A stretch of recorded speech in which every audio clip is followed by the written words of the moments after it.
Hey guys, Dean Gearhart. Yeah, I collect it all, coming at you with another video. This is day 2 of the Monroeville card show I went to this morning. I got there probably around 10 o'clock and stayed till about, I don't know, 2:30. Dealers were packing up. Some did not even bother setting up today. I don't know. Some I know had prior obligations, but today was definitely slower than yesterday. There were, however, a lot of people there for autographs. There was some pretty big names there. If you do the autographs, Reggie Jackson was there yesterday. Dennis Rodman, Steelers today. So, old Pirates. Uh, just a large amount of people that signed. I don't do autographs myself, but if people are into autographs, this is a good show for that, from what I've heard. So, but I mean, I can always do good at a card show because, as you know, I collect it all. So let's just get into what I picked up today. Then, starting off, we got some 1964.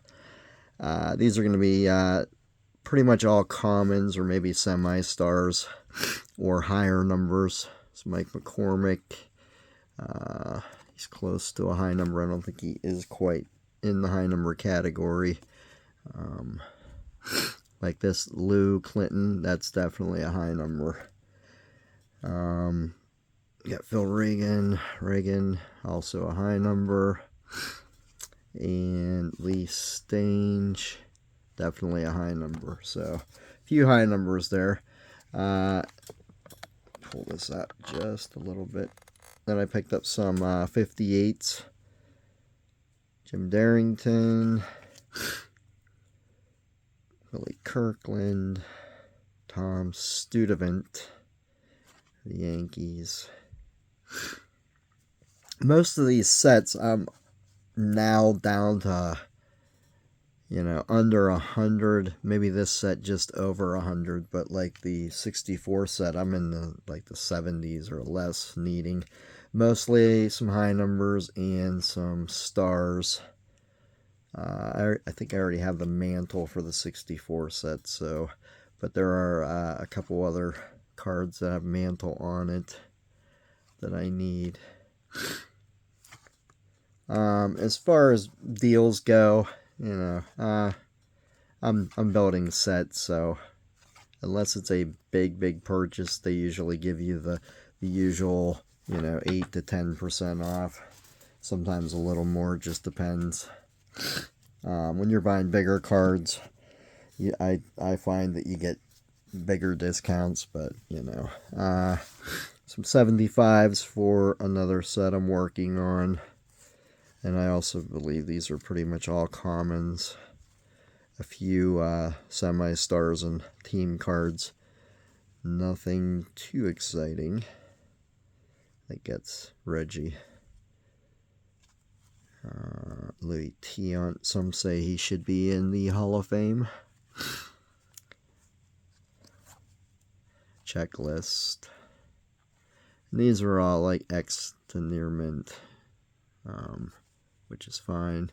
There's Jim Hunter League leaders, Lou Brock, stolen base. You got Johnny Bench, RBIs. There's a Reggie. I did buy a star. Ken Griffey, Oscar Gamble with a afro.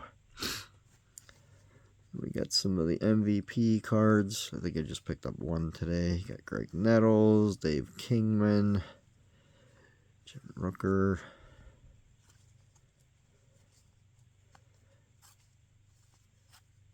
and Tommy John. So I got them. And then basketball. This is the 72-73 set I'm working on. I think I'm now down to about 30 cards after today's buy. I went heavy on this. Just trying to knock some of these basketball sets out now. There are lots of stars like league leaders and these all-star cards. So these ones tend to cost a little bit more in these sets, you know, $8 to $12 a piece in this condition. So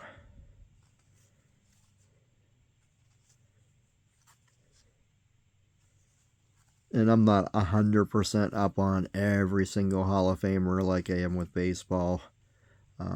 Basketball, some of them, like, it's hit or miss with my knowledge as to who is a Hall of Famer and who isn't, unless it's somebody like a, you know, Jerry West or like, I think these guys are Hall of Famers if I'm not mistaken. I just like the looks of the card. I don't, you know, I don't dabble that much into every single player because that would be a lot of players to keep track of. But I just love the design of the 70s basketball sets. I think they are way better than the baseball. I don't know why they didn't do better with some of the designs. I mean, compared to the basketball, even the hockey, I know I've said this before in past videos, the hockey designs are just, they're fantastic. And the baseball and football are, you know, I don't know why they did not follow suit with, especially baseball and football being so much more popular than basketball and hockey, I would think. Picked up 2 high numbers for my 52 set. It's down to 54 cards for the set. And this is about the average condition, like VG, good to VG, I would say, for the set I'm building. And I'm getting down to where the low-hanging fruit. We got to go a little higher up on that tree, so to speak, because they are getting a little harder to find in that condition for lower prices. So I got to start. I need to pick off some bigger ones, like the Hoyt Wilhelm, or Pee Wee Reese or something like that. Otherwise, it's going to take me forever to finish the set. We got some 64s checklist. Yankees team card. Tim McCarver. Robin Roberts. Juan Marichal. Al Kaline. Thought this was a pretty good price for this card. We got a Tony Oliva rookie. Nice shape. I think the big card I need in this is the Pete Rose. Like I said, I already have the mantle. Yogi. And there's a leaders card. It has 4 Hall of Famers. And the guy I deal with didn't have a price on it, but we looked up because he didn't have a price on it because he wanted to reprice it because he knew it had went up. And it shot up to like $150 for a leaders card. It had, like I said, the 4 Hall of Famers. I'm trying to think who they were. I think McCovey was one. I'm trying to think what card number it is. It's either card number 3 or 4. I don't remember, but yeah, it's went up way up in price because of the fact that it has the 4 Hall of Famers. Willie Mays is one of them too, and it's not Mantle. Might be Aaron, McCovey, and Mays, and I forget, and Cepeda maybe. I'll have to look that up. But anyways, it's went up in price. I picked up a few Gaudies. This is basically my condition level for these cards.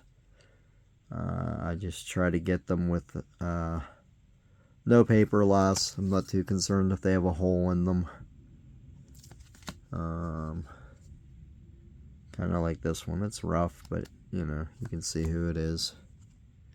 You can read the back. That's my main concern with those, is that I can see the card. Like, this one's a little rough, but you know, I don't expect to get the 4 Babe Ruths in much better shape if I could ever get them.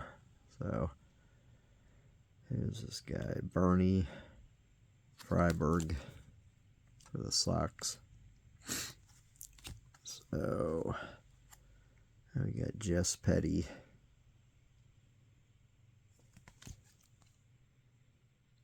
They have him for Minneapolis Millers there. Then I got a 39 play ball. It's a Pirate Wilbur Brubaker. So I thought that was pretty cool. Got a Tony Perez replacement. The one I have is all wrinkled to hell and back. And let's finish off with the cloth. 77 cloth. Test issue. Thurman Munson, Lou Brock, and Stargell. So, all in all, I thought it was a great show, regardless of the attendance. Like I said, I can always find stuff. I could have found tons more stuff if I wanted to spend more money. It's time to save up for the Nationals, though. I need to save up for some big cards. My goal this year is to hopefully buy the Hank Aaron rookie to finish my 54 set, and try to knock off 1 or 2 of the 49 Bowmans I need, whether it be a Bob Lemon, which that isn't too hard to do, more like a Dolby or a Snyder or something, maybe even a Robinson, somewhere in that category. And then there's a couple of football sets. The 57 set, I'm down to like, I think 4, but they're 3 of the 4 big ones. But that's kind of what I'm shooting for when we go to the Nationals. I don't know if I'll get to any other card shows this year, unless there's a mall show coming up maybe in June. But I'm really kind of gearing up for the Nationals now, and I'm going to concentrate on selling some cards to raise some funds to buy some more cards. So, but that's all I got for now, guys. Thanks for sticking it out with me, and we'll talk to you soon.